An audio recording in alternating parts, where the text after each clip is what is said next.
हाँ जी class, a very good evening. तो आज वाली क्लास हम स्टार्ट करने वाले क्लास 9 गणित मंत्री का chapter 6 measuring spaces perimeter and area. तो क्लास एक न्यू चैप्टर स्टार्ट करने वाले गाइस। ये चैप्टर जितना तुमने सोचा भी नहीं होगा उससे भी लेंथी चैप्टर है भाई। इससे बहुत सारे कॉन्सेप्ट हैं, तो याद रखना अपनी स्पीड, अपनी अंडरस्टैंडिंग और अपना पूरा फोकस सामने रखना है, तब ताकि आप चैप्टर को अच्छे से समझ सको। ठीक है भैया, चैप्टर अगर आप अच्छे समझोगे तो बहुत प्यार मिलेगा आपको चैप्टर से, बट अगर आप चैप्टर का एक भी कॉन्सेप्ट मिस कर दोगे तो आपको कुछ भी समझ नहीं आएगा। इस बात पे ध्यान रखना, तो एक एक चीज को समझो ताकि क्वेश्चन बहुत प्यार से लगे, मक्खन की तरह। ठीक है भैया, आगे स्टार्ट करते हैं। ठीक है भैया, अब सबसे पहले भैया इस चैप्टर में हम बुक से स्टार्ट नहीं करेंगे, हम कुछ इंट्रोडक्शन से स्टार्ट करेंगे। देखो मैं आपको एक चीज बताना चाहता हूं कि भैया पहली चीज कि भैया हमारे चैप्टर में दो चीजें हैं, पेरीमीटर और पहली चीज है पेरीमीटर। भैया पेरीमीटर क्या होता है इसके बारे में बताइए, पेरीमीटर क्या होता है भाई। देखो हम पहले शेप लेते हैं भाई, पेरीमीटर और एरिया। भाई टॉपिक में दो चीजों, चैप्टर में दो टॉपिक्स के बारे में पढ़ना है, पेरीमीटर और एरिया। तो इन दोनों के बारे में समझते हैं कि क्या होता है। पहले मैं एक शेप बनाता हूं भैया।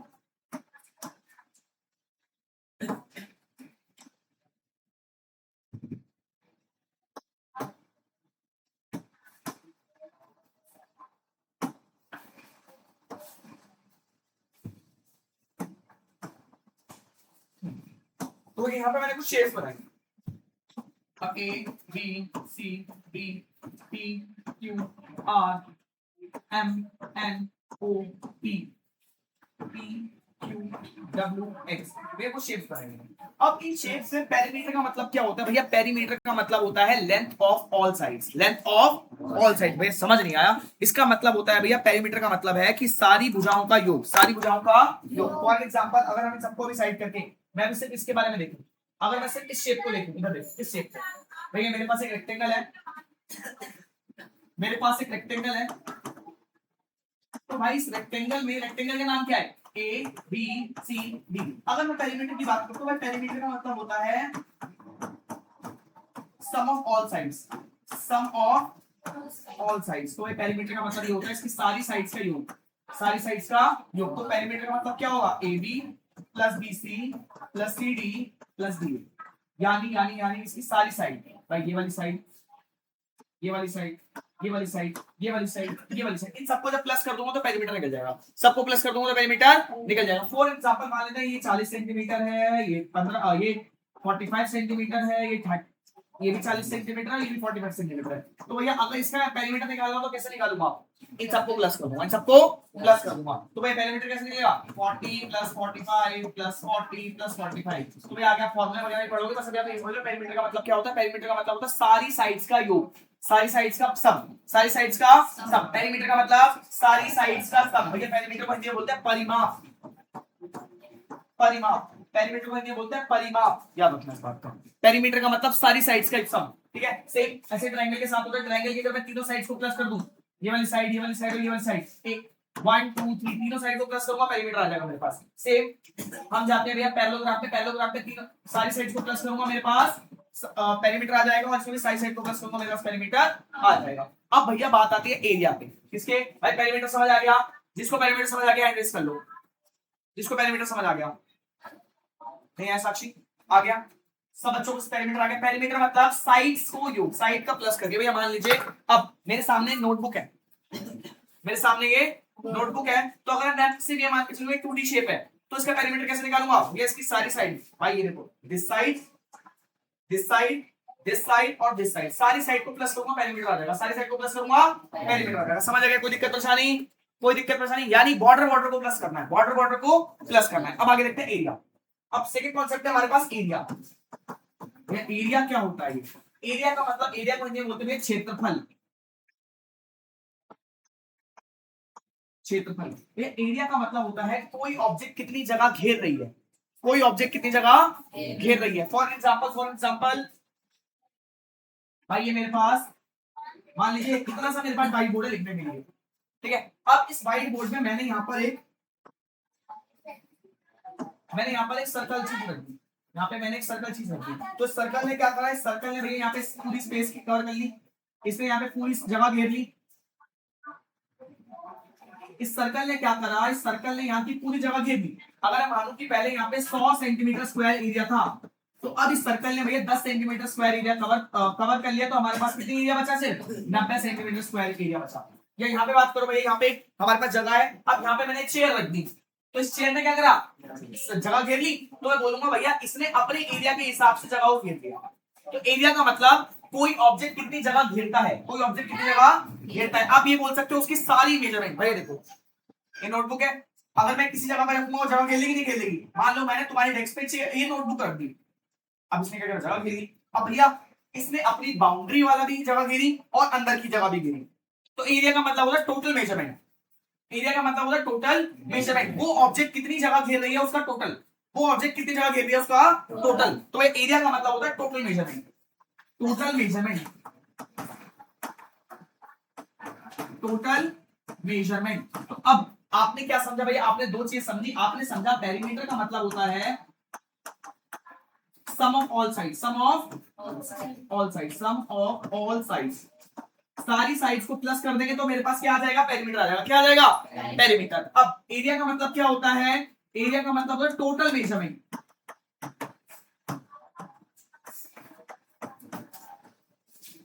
टोटल मेजरमेंट, एरिया का मतलब क्या होता है? Total measurement. क्या ये दो चीज क्लियर है? क्या ये दो चीज क्लियर है? अब हम धीरे धीरे करके भैया बहुत सारे टॉपिक्स के बारे में पढ़ना है, बहुत सारे शेप्स के बारे में पढ़ना है। तो अब हम पहले टॉपिक से स्टार्ट करें ट्रायंगल के साथ। किसके साथ? ये देखो सभी फॉर्मूले में सभी शेप्स के पास, सभी शेप्स का मैं आपको दिखा दूं चीजों को। इधर देखिए,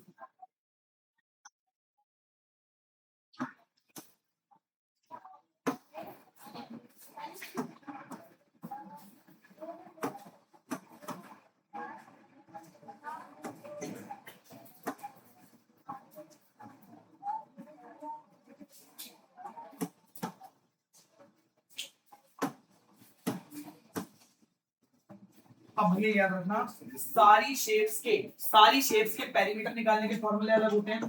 सारी शेप्स के पेरीमीटर निकालने के फॉर्मूले अलग होते हैं, सारी शेप्स के एरिया निकालने के फॉर्मूले अलग होते हैं। तो आपको सभी शेप्स के बारे में जानकारी होनी चाहिए ताकि आप सबका एरिया और पेरीमीटर निकाल सकें।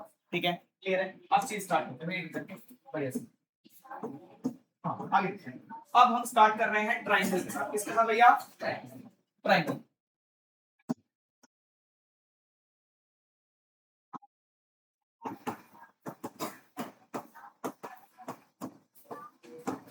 ट्रायंगल के अंदर क्या? पहले ट्रायंगल का बिल्कुल बेसिक समझते हैं, सब कुछ भूल जाओ, सिर्फ ये समझो ट्रायंगल के बारे में पढ़ना है ताकि एक चीज आपको समझ आए। भाई ट्रायंगल के अंदर ये देखो, ट्रायंगल क्या होता है? Three sided polygon. Three sided भाई ऐसी शेप जिसमें तीन साइड होते हैं, थ्री साइडेड पॉलीगन। भाई ट्रायंगल के अंदर तीन एंगल्स होते हैं और तीन साइड्स होती हैं। ट्रायंगल के अंदर तीन एंगल्स होते हैं और तीन साइड होते हैं। आप देख सकते हो 1 2 3, तीन एंगल है, angle A, angle B, angle C, और तीन साइड्स है, एसी, एबी और बीसी। ठीक है, एक ट्रायंगल के अंदर तीन साइड्स होती है और तीन एंगल होते हैं। अब ट्रायंगल को भैया, ट्रायंगल के अंदर दो लाइंस और होती है। अगर मैं बात करूं ट्रायंगल के अंदर और लाइंस की बात करूं तो ट्रायंगल के अंदर दो लाइंस और होती हैं। इधर देखो कौन कौन सी लाइंस। भाई ये टॉपिक आपको याद रखना है, लाइंस के बारे में बता रहा हूं।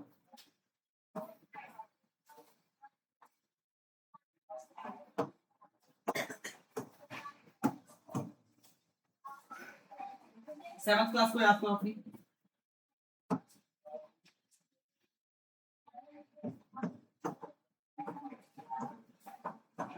भैया अगर मैं ट्रायंगल की और साइड्स के बारे में बात करूं, ट्रायंगल में दो लाइंस और आती है जो ट्रायंगल के अंदर होती है। पहली होती है भैया मीडियन। क्या होती है? मीडियन। और दूसरी होती है हमारी एल्टीट्यूड। भाई मीडियन जो होती है ट्रायंगल को दो बराबर पार्ट से बांटती है। ये वाला ट्रायंगल इस वाले ट्रायंगल के बराबर हो जाएगा। ठीक है, सेवंथ क्लास से पढ़ा है आपने इसके बारे में। मीडियन जो होते हैं ट्रायंगल को दो बराबर भागों में बांटती है। ठीक है, अब median divide are triangle, divide are triangle into equal parts. Median जो होता है ट्रायंगल को दो बराबर हिस्सों में बांटता है। मीडियन जो होता है ट्रायंगल को दो बराबर हिस्सों में बांटता है। और एल्टीट्यूड क्या होता है भैया? Altitude make a 90 degree angle, make a 90 degree angle inside a triangle. तो भाई एल्टीट्यूड क्या होता है? ट्रायंगल के अंदर एक 90 डिग्री का एंगल बनाता है। एल्टीट्यूड जो होता है ट्रायंगल के अंदर एक 90 डिग्री एंगल बनाता है। क्या आपको दो चीज समझ आई? भाई ट्रायंगल के अंदर क्या है? भाई ट्रायंगल के बारे में पढ़ रहे हैं। ट्रायंगल भाई क्या होता है? एक थ्री साइडेड पॉलीगन होता है, मतलब एक ऐसी शेप होती है जिसमें तीन साइड होती है। ट्राइंगल के अंदर तीन साइड्स होती है, तीन एंगल्स होते हैं। ट्राइंगल के अंदर तीन साइड्स होती है, तीन एंगल होते हैं। ये तक बचपन से पढ़ते आ रहे हो। अब एक चीज मैंने बताई, यदि आप 7th क्लास में पढ़ चुके हो, मैंने आपको बताया ट्राइंगल के अंदर दो लाइंस और होती है, मीडियन और एल्टीट्यूड। मीडियन और एल्टीट्यूड। मीडियन क्या करते हैं, ट्राइंगल को दो बराबर भागों में बांटती है। मीडियन क्या करते हैं, ट्राइंगल को दो बराबर भागों में बांटती है। और एल्टीट्यूड क्या करता है, ट्राइंगल में 90 डिग्री का एंगल बनाता है। समझ आ रहा है, समझ आ रहा है। आगे अब मैं आपको और चीज बताता हूं इसके बारे में, याद रखना। ट्राइंगल के बारे में एक रूल और पढ़ लो, equal sides have equal angles, have equal opposite angle। ये इसका मतलब क्या है, इसका मतलब ये है कि अगर एक ट्राइंगल है,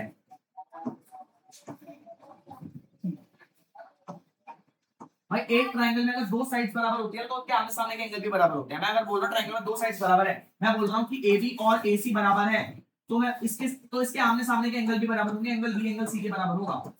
याद रखना, ट्राइंगल के अंदर अगर दो साइड्स बराबर होती है तो उनके आमने सामने के एंगल भी बराबर होते हैं। दो साइड्स बराबर होगी तो आमने सामने के एंगल भी बराबर होंगे। दो साइड्स बराबर होगी तो आमने सामने के एंगल भी बराबर होंगे। समझ आया तो क्वेश्चन बताओ, समझ आया तो क्वेश्चन बताओ।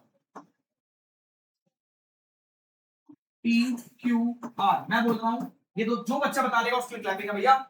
अब बताओ, इसमें मैंने बोला कि PQ बराबर है QR के, तो बताओ कौन कौन सा एंगल बराबर होगा। हाथ ऊपर करो पहले, जिसको पता चल गया हाथ ऊपर करो। कौन कौन से एंगल बराबर होंगे फास्ट भैया। एंगल Q और एंगल R बराबर होंगे। कोई और? P और R बराबर होंगे। कोई और? भाई अंजलि ने बोला एंगल Q और एंगल R बराबर होंगे। माधव ने बोला एंगल P और एंगल R बराबर होगा। और कोई? अब भाई गणेश बोला P और Q। गणेश ने बोला एंगल P और एंगल Q होंगे। आगे सूरज भाई R और P। सूरज ने बोला R और P बराबर होंगे। और कोई? Q और R। Q और R। भैया क्या नाम आपका? फारूक ने बोला Q और R बराबर होंगे। और चेष्टा पीछे साक्षी, विकास भाई P और R। भाई विकास भाई ने बोला P और R। और कोई? भाई एंगल बताओ, ये तो साइड तो बराबर दे रखी है, एंगल बताओ। PQ क्या नाम आपका? Angle PQ। तो भैया मैं बताता हूं, अब देखते चेक। हाँ चेष्टा PQ है, दो एंगल बराबर होंगे वो बताना है। RQ क्या नाम आपका?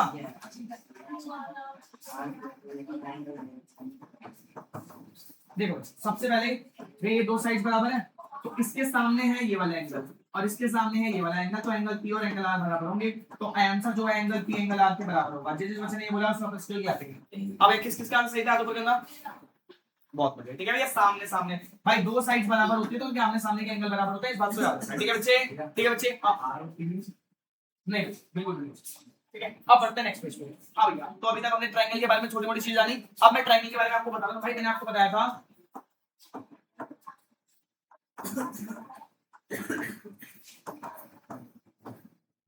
था ट्रायंगल को साइड्स के बेसिस पे बांटते हैं और ट्रायंगल को एंगल के बेसिस पे बांटते हैं। बांटते नहीं बांटते हैं। अब साइड के बेसिस पे ट्रायंगल तीन तरह के होते हैं, एंगल के बेसिस पे भी ट्रायंगल तीन तरह के होते हैं।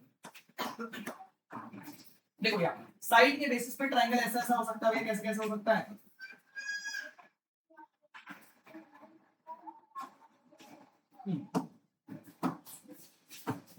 भाई देखो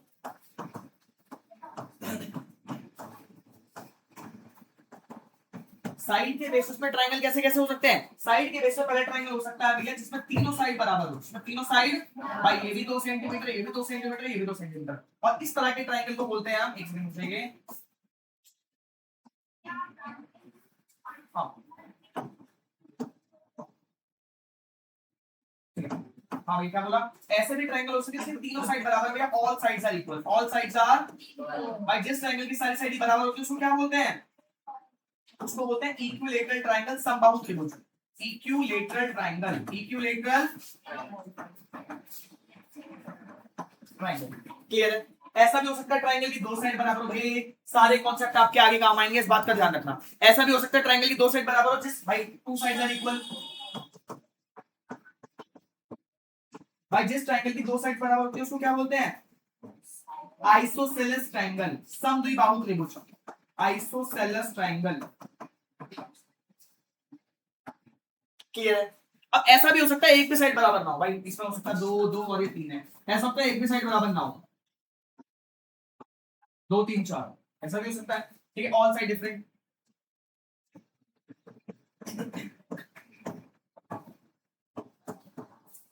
तो ऐसे एंगल को बोलते हैं स्केलेंट एंगल, स्केलेंट ट्रायंगल, विषमबाहु त्रिभुज, स्केलेंट ट्रायंगल। आपको उसके बारे में बता रखा मैंने, आपको इनके बारे में बता रखा मैंने। तो भाई ट्रायंगल्स भैया साइड के बेस पे तीन तरह के होते हैं, आइसोसेलेस ट्रायंगल, स्केलिंग ट्रायंगल और हमारे इक्विलेटरल ट्रायंगल। तीन तरह के ट्रायंगल होते हैं। आइसोसेलेस ट्रायंगल में दो साइड बराबर होती है, स्केलिंग ट्रायंगल में एक भी साइड ही बराबर होती है, इक्विलेटरल ट्रायंगल में साइड साइड बराबर होती है। क्या कोई दिक्कत परेशानी? अब एंगल के बेस पे करते हैं भैया, आपको आराम से टाइम दूंगा समझने के लिए, लिखने के लिए, बस समझते रहो चीजों को। हाँ, अब एंगल के बेसिस पे भी ट्रायंगल हमारे तीन तरह के होते हैं। कौन कौन से भैया बता दो? बता रहे हैं।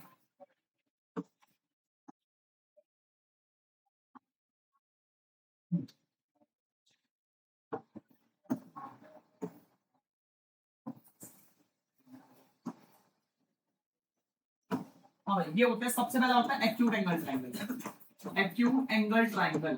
ठीक है, दूसरा होता है राइट एंगल ट्रायंगल,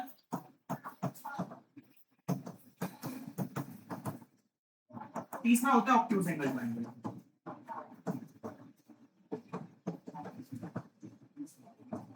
देखो इधर इधर देखिए, अब भाई ये सब बेसिक चीजें जो आप पढ़ के आ रखे हो, ठीक है बच्चों?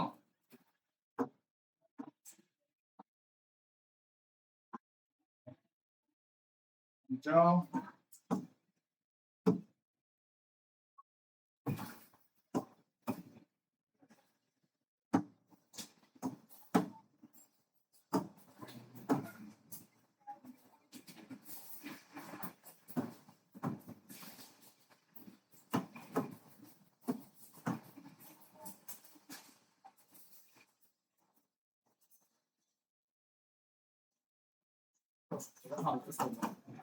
देखो अब कुछ ट्रायंगल होते हैं हमारे एक्यूट एंगल ट्रायंगल, उसमें जो बिगेस्ट एंगल होता है भैया वो लेस देन 90 डिग्री होता है, 90 डिग्री से कम, 90 डिग्री से कम। भैया जो राइट एंगल ट्रायंगल होता है वो बहुत ही खास होता है, ऐसा क्यों होता है आगे बताऊंगा। राइट एंगल ट्रायंगल जो होता है इक्वल टू 90 डिग्री, इसमें एक एंगल 90 डिग्री का होता है, इक्वल टू 90 डिग्री, बेस में एक एंगल 90 डिग्री का होता है, वो ऐसे एल बनाता है। ठीक है, अब ऑब्ट्यूज एंगल क्या होता है भैया? मोर देन 90 डिग्री में, 90 डिग्री से ज्यादा होता है, जो मोर देन 90 डिग्री और 180 से कम होता है। देखो मैंने आपको ट्रायंगल के बारे में बता रहा हूँ, मैंने आपको ट्रायंगल के बारे में बताया। ट्रायंगल एक ऐसी शेप है इसमें तीन साइड्स होती हैं। ट्रायंगल में तीन एंगल, तीन साइड्स होती हैं भाई, तीन एंगल होंगे, तीन साइड्स होगी, दो दो और साइड्स में हो सकते हैं, इसको मीडियन और एल्टीट्यूड बोलते हैं। ठीक है, इसके बाद मैंने आपको बताया भाई ट्रायंगल के जो नामकरण होते हैं, ट्रायंगल कितने टाइप्स के होते हैं भाई? ट्रायंगल को साइड के बेस पे बांटते हैं और एंगल के बेस पे बांटते हैं। साइड के बेसिस पे वो तीन तरह के होते हैं।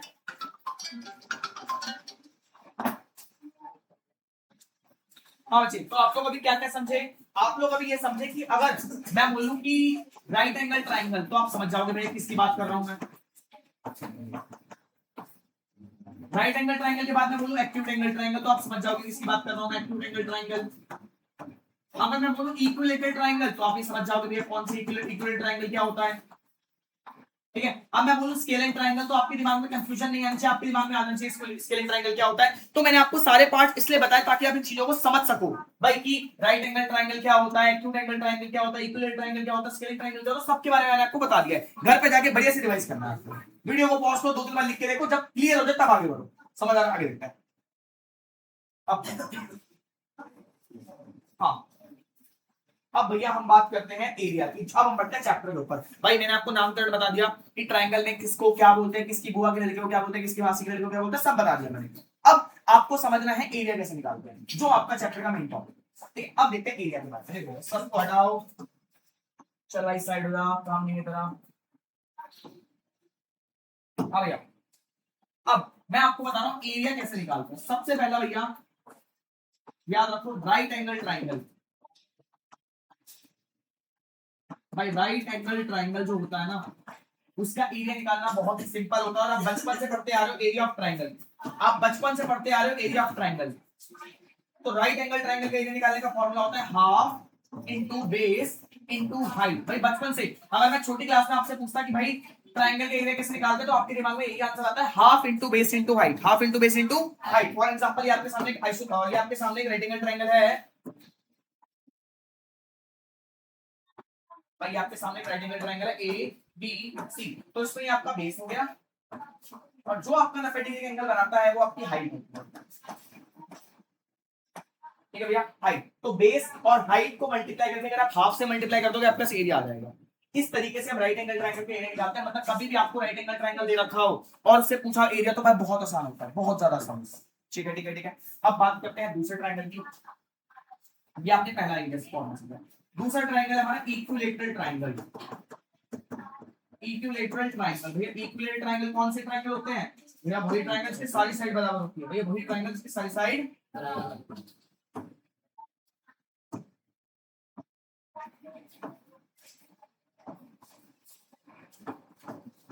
हाँ भैया, इक्विलैटरल ट्रायंगल वही ट्रायंगल होता है इसकी सारी साइड बराबर होती है, सारी साइड 1 2 3 तीनों साइड बराबर होगी, ए बी सी।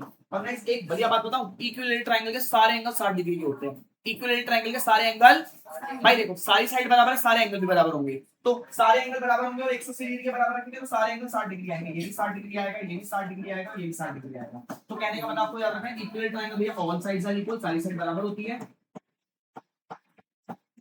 और सारे एंगल 60 डिग्री के होते हैं। All angle equal to all angle equal to all angle equal to 6 degree, सारे एंगल 60 डिग्री के होते हैं। ठीक है, ये बता रहे हैं साक्षी सामने बेटे समझे। अब इसका एरिया निकालने के लिए हमारे पास अलग सा फॉर्मूला होता है। क्या कौन सा फॉर्मूला होता है ये बताओ? इसका फॉर्मूला निकालने का, इसका एरिया निकालने का फॉर्मूला होता है √3/4 इनटू साइड का स्क्वायर।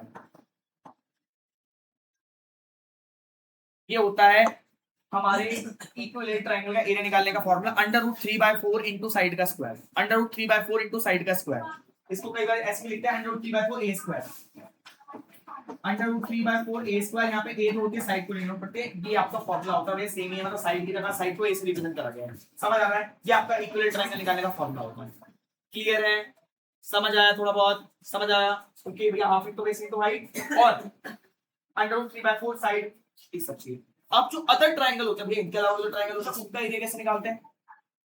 इनका एरिया कैसे निकालते हैं देखिए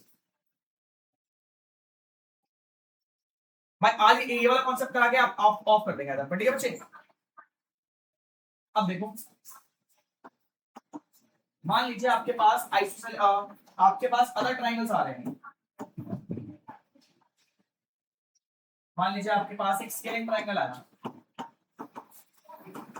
सॉरी आपके पास एक स्केलिंग ट्रायंगल है, आइसोसेलेस ट्रायंगल आया, तो इसका एरिया कैसे निकालोगे? इसका एरिया निकालने के लिए इनके अलावा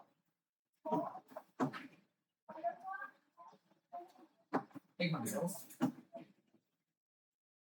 इनके अलावा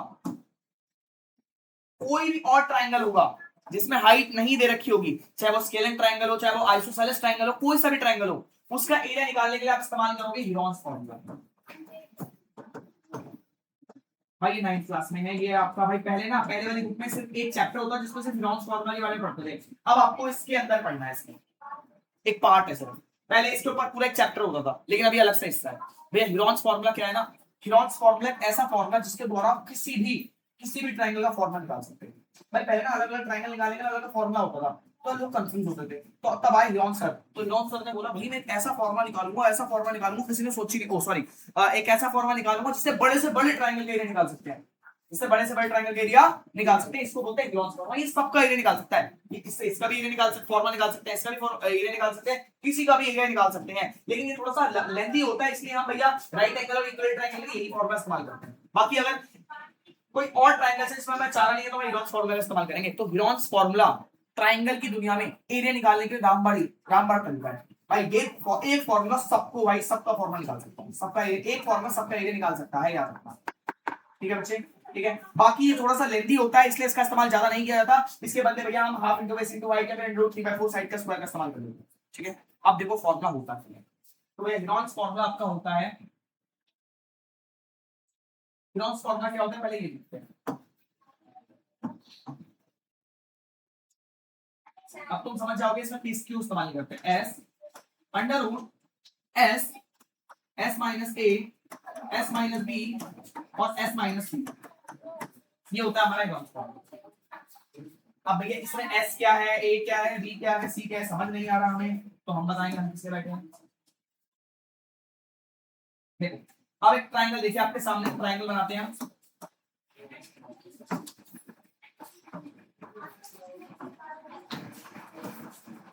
भाई ट्राइंगल की तीनों साइड्स को ए बी और सी माना जाता है, ट्राइंगल की तीनों साइड्स को ए बी और सी माना जाता है। अब भैया एस का मतलब क्या है? एस का मतलब होता है सेमी पेरीमीटर, यानी पेरीमीटर का आधा, सेमी पेरीमीटर, पेरीमीटर का आधा। भैया कैसे निकालते हैं इसको? निकालने का ए प्लस बी प्लस सी अपॉन में 2। एस का मतलब होता है सेमी पेरीमीटर, यानी पेरीमीटर का आधा। मैं तीनों साइड को प्लस करके आधा कर दो, तीनों साइड को प्लस करके आधा कर दो। भैया इसको निकालने का फॉर्मूला ये होता है, पहले आपको एस निकालना है। अब यहाँ पे ए बी सी जो होते हैं ये होते हैं sides of triangle, sides of triangle.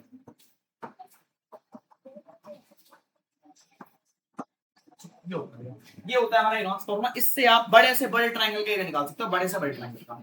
ठीक है गाइस, मैं आपको ज्यादा कंफ्यूज ना करते हुए सबसे पहले मैं आपको उसका एक क्वेश्चन करके दिखाऊंगा ताकि आपको चीजें समझ आए।